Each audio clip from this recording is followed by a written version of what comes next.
श्रीनिवासा गोविंदा, श्री वेंकटेशा गोविंदा, जय गोविंदा। मित्रांनो, ह्या व्हिडिओ सिरीजमध्ये आपण पद्मावती देवी मंदिर, तिरुपती बालाजी दर्शन, वेणुगोपाल स्वामी मंदिर, आकाश गंगा, पापनाशम, रॉक गार्डन, श्रीकलाहस्ती मंदिर, कपिलतीर्थ धबधबा ही सर्व ठिकाणे पाहणार आहोत।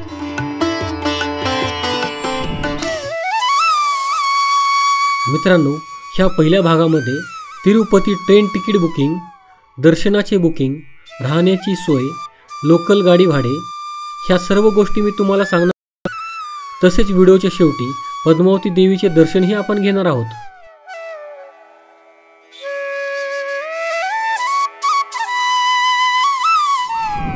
तर मित्रांनो, पहिल्या भागाला सुरुवात करूयात। आज आपण चाललो आहोत तिरुपती बालाजी दर्शनाला।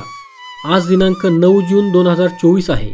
आपण कन्याकुमारी एक्सप्रेसने पुणे स्टेशनवरून रात्री 11:50 निघालो आहोत। हा रिझर्वेशनचा डब्बा असून पण ह्यामध्ये जनरलचे लोक घुसले आहेत। अक्षरशः संपूर्ण डबा भरला होता।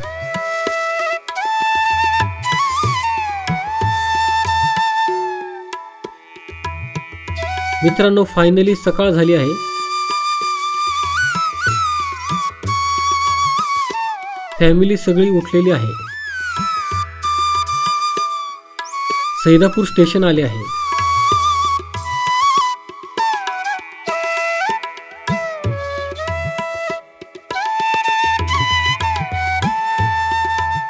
मित्रांनो, ही जी नदी आपल्याला दिसत आहे ही भीमा आणि कृष्णा ह्यांच्या संगमानंतरची कृष्णा नदी आहे।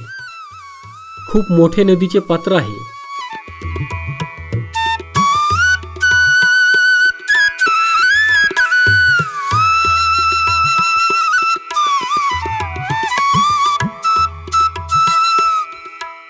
आता आपण कर्नाटक राज्यातून चाललो आहोत।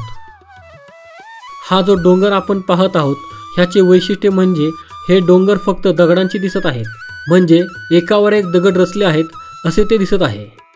आपल्या महाराष्ट्रात मातीचे डोंगर आपल्याला दिसतात।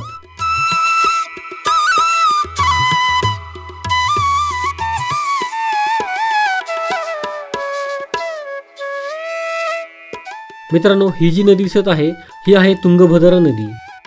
ही दक्षिणेकडील एक मोठी आणि कृष्णा नदीची प्रमुख उपनदी आहे।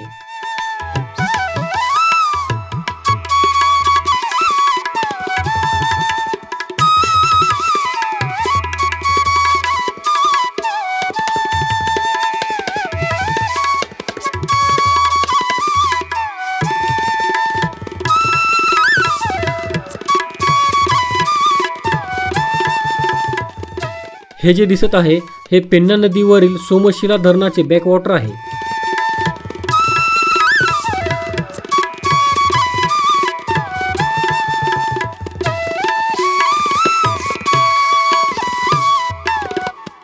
मित्रांनो, आपण तिरुपतीमध्ये पोहोचलो आहोत।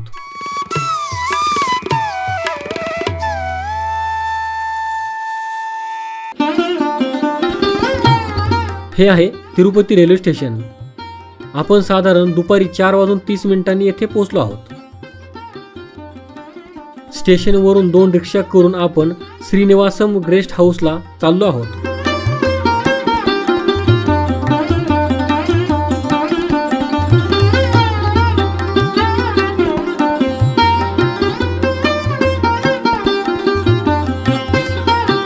मित्रांनो, हे आहे तिरुपती शहर।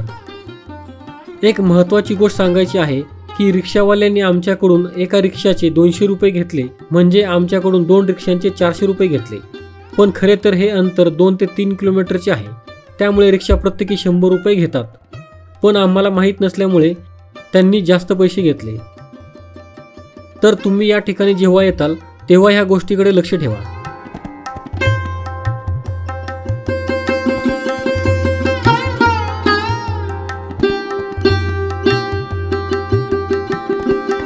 मित्रांनो, फायनली आपण पोहोचलो आहोत श्रीनिवासम रेस्ट हाऊस समोर।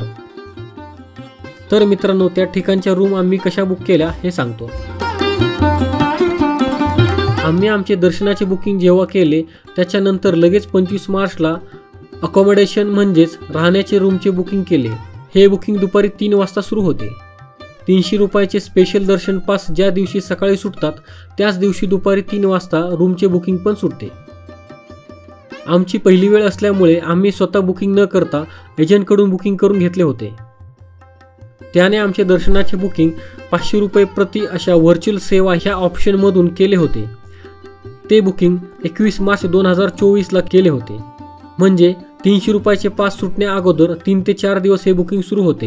ह्यामधून दर्शन बुकिंग होण्याचे चान्सेस जास्त असतात, कारण 300 रुपयाचे बुकिंग 1 तासाच्या आत संपूर्ण महिन्याचे संपते। त्यामुळे 500 रुपयाचे बुकिंग केले तर दर्शनाचे पास मिळण्याचे चान्सेस जास्त असतात। ह्यामध्ये 500 रुपये आणि 1000 रुपये असे 2 पास असतात। जर तुम्ही 1000 रुपयाचे बुकिंग केले तर तुम्हाला त्यामध्ये 2 जणांचे दर्शनाचे पास मिळतात। मित्रांनो, आम्ही आमच्या रूमची ऑनलाईन बुकिंगची स्लिप दाखवून रूम घेतली आणि फ्रेश होऊन आम्ही बाहेर आलो। येथे आम्हाला एक सुमो गाडीवाला भेटला। त्याने सजेस्ट केले की पद्मावती देवीचे दर्शन करून या। आम्ही 10 जण त्या गाडीतून पद्मावती देवीच्या दर्शनात चाललो आहोत। आमच्याकडून त्याने जास्त पैसे घेतले असे आम्हाला नंतर समजले। त्याने 1000 रुपये घेतले।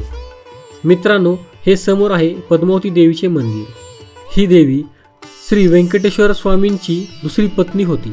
मंदिरामध्ये फोन अलाउड नसल्यामुळे आम्ही लॉकरमध्ये फोन जमा करून देवीच्या दर्शनाला गेलो।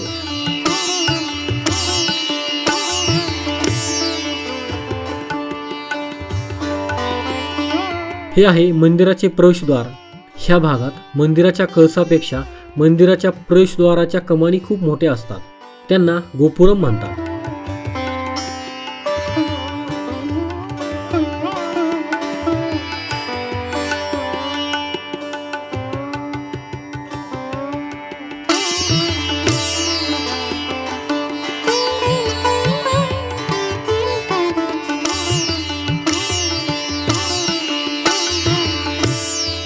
हे जे दिसत आहे ह्याला पद्मा सरोवर म्हणतात, पद्मा पुष्करणी पण म्हणतात। मधोमध जे मंडप आहे त्याला निरदा मंडप म्हणतात।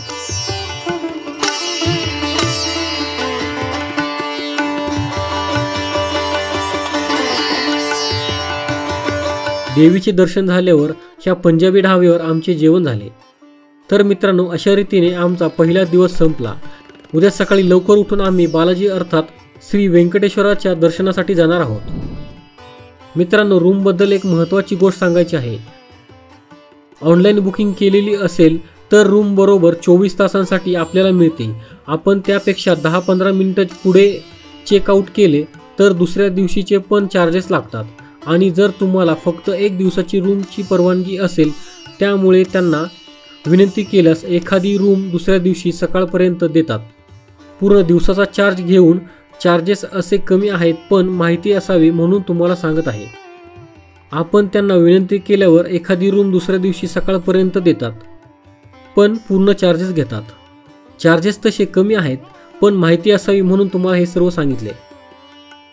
रूमचे चार्जेस 461 रुपये घेतात, पण त्यामध्ये 231 रुपये डिपॉझिट असते। ते रूम सोडल्यानंतर ऑनलाईन पद्धतीने जे आपण पेमेंट केलेले असते त्यावरतीच ते रिटर्न पाठवतात। मित्रांनो, पुणे ते तिरुपती ट्रेनचे तिकीट 475 ते 500 रुपये प्रति व्यक्ती आहे। हे स्लीपरचे आहे। थर्ड AC इकॉनॉमिक्सचे 1180, तर थर्ड AC किंवा थर्ड टायर्ड AC कोच 1275, तर 2 टायर्ड ACचे 1825 आहे। हे प्रत्येक ट्रेननुसार थोडेफार बदलते। तर मित्रांनो, पहिला भाग तुम्हाला कसा वाटला कमेंट्समध्ये नक्की लिहा। धन्यवाद। जय गोविंदा। मित्रांनो, आपला मराठी नॉलेज वर्ल्ड हा चॅनल इंस्टाग्राम, टेलिग्राम आणि फेसबुक यावर देखील आहे। तिथे फॉलो करण्यासाठी डिस्क्रिप्शनची लिंक नक्की पहा। हा व्हिडिओ जर तुम्हाला आवडला असेल तर हा व्हिडिओ लाईक करा, व्हिडिओ शेअर करा आणि आपल्या चॅनलला सबस्क्राईब नक्की करा। धन्यवाद।